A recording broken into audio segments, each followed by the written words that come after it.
Hey everybody, welcome back. Wayne here. This week I'm going to talk about grooming behaviors. And grooming behaviors are those actions that we use to cause someone to be drawn to us for one reason or another.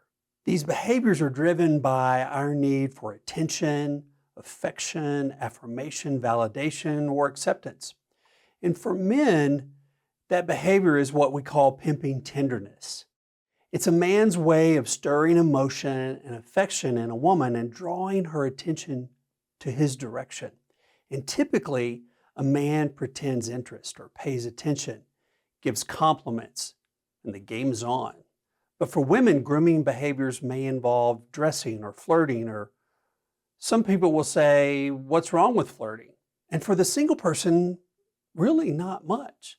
But for a man and a woman in a committed relationship, you might be playing with fire.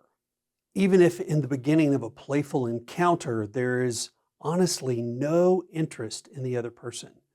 The emotions generated by a flirty conversation may well lead to rogue desires that threaten to destroy the lives of many people. I'm going to give you a few examples of the types of grooming behaviors that we've seen most frequently. And the first one is called the rescuer. The rescuer sees an opportunity to be overly concerned with a crisis or an unmet need in a member of the opposite sex. This person will go out of their way to help them, to save them from a situation they may not even know they need rescuing from. And the rescuer sees a need to fulfill and seeks to meet the need of the purpose of drawing attention to themselves as the savior or the hero. And next is the protector. The protector generates feelings of safety and security to woo those around them. And you may hear a protector say things like, I would never let something like that happen to you. I would never let someone treat you that way. How could anyone ever do that to you or someone as sweet as you? And oftentimes the protector assumes a role they've not been given access to. Next is the flirter. The flirter seeks any and every opportunity to affirm or encourage or even flirt with others. And the flirter looks for insecurities with an awareness of the ability to take that insecurity and affirm its counterpart. The flirter loves to be in the right place at the right time to create the feelings of security and make the other person feel special. And next is the complimenter. And this person notices with impeccable awareness any changes in jewelry or hairstyle, new clothes, or even talents. The complimenter is extremely observant and seeks to affirm through conversational applause. The complimenter also seeks to utilize validation empathy, which means showing care and concern for what others have or are currently enduring. Using validation empathy, they show themselves to be the safe place for validation and safety. And next is the revealer. The revealer loves to share secrets or create an air of emotional intimacy with their revelations. We often see this type of grooming behavior with old flames from years past. A revealer will say things like, I always had a secret crush on you, or I never told you this, but you always made me feel special. The revealer looks to unleash hidden feelings of affection to tap into attachment bonds from years earlier. The revealer also likes to tell secrets about themselves to create a perceived vulnerability. And next is the encourager. And the encourager seeks to find any opportunity to build others up as a type of manipulation. From affirmation to simple praise, their desire is to shift the person's focus from their own success to the one actually encouraging them.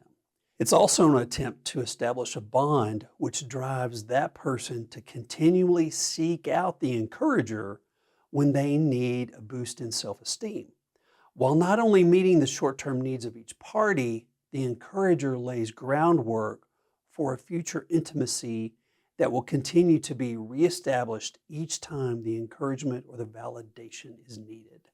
So couples recovering from the betrayal of infidelity need a culture of safety in order for healing and re-engagement to begin. Creating that environment requires effort on the parts of both spouses. Examine how you interact with other people. You may be totally unaware of your high-risk grooming behaviors. If you are unsure of your grooming behaviors, ask your spouse. I'm sure they'll gladly point out any behaviors that they perceive as risky.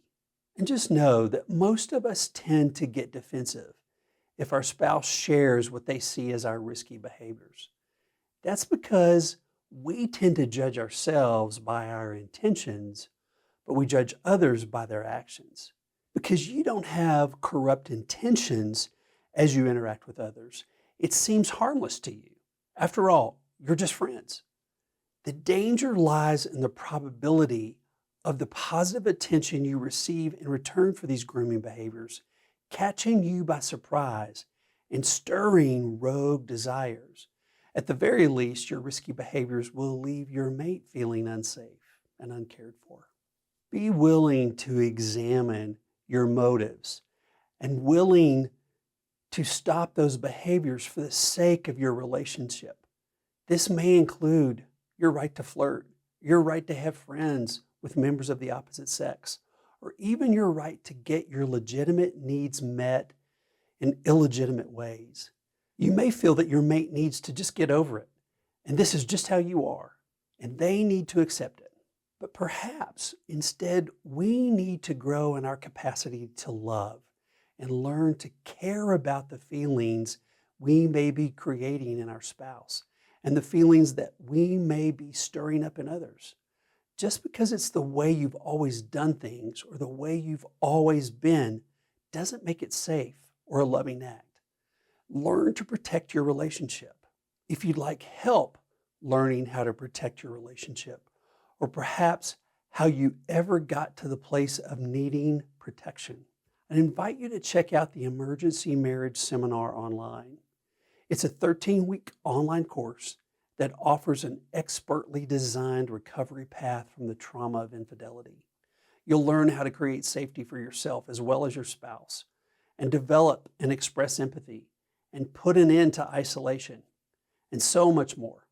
So I invite you to check it out at thefairrecovery.com under the Programs tab.